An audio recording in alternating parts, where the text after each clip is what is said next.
তো কারা কারা লাইফে চাকরি করতে চাও হাত তোলো। বাহ, অলমোস্ট সবাই হাত তুলেছে।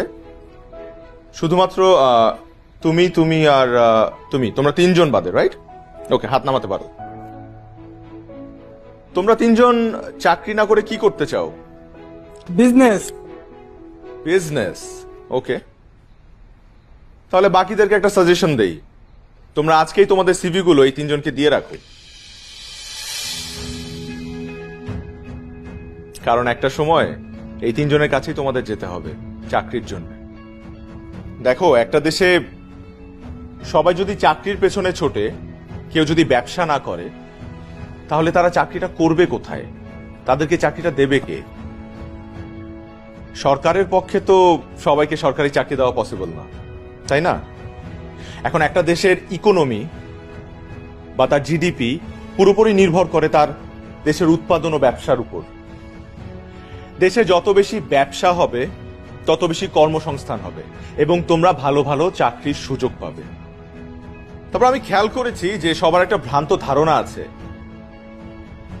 যে বিজনেস করলে বড়লোক হওয়া যায়, বা মানুষ ব্যবসা করে শুধুমাত্র বড়লোক হওয়ার জন্য। কিন্তু বিষয়টা কিন্তু তা নয়।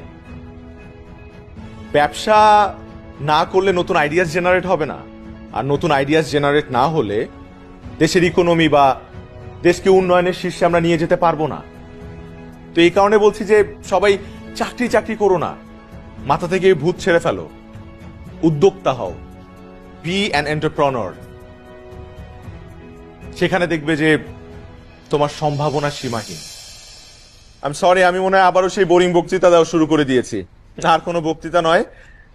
আমি আবারও আমার রেসপেক্টেবল টিচারদেরকে ধন্যবাদ জানাতে চাই আমাকে ইনভাইট করার জন্য, and thank you each and every one of you for being here.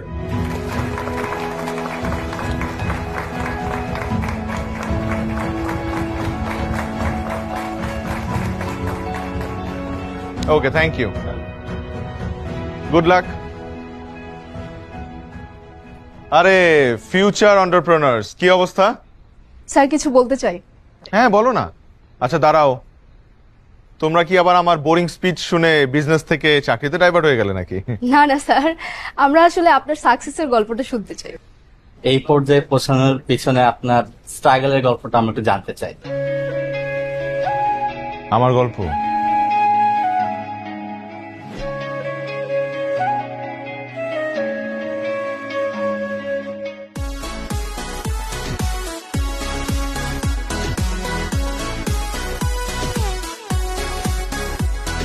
Welcome to batch number 30!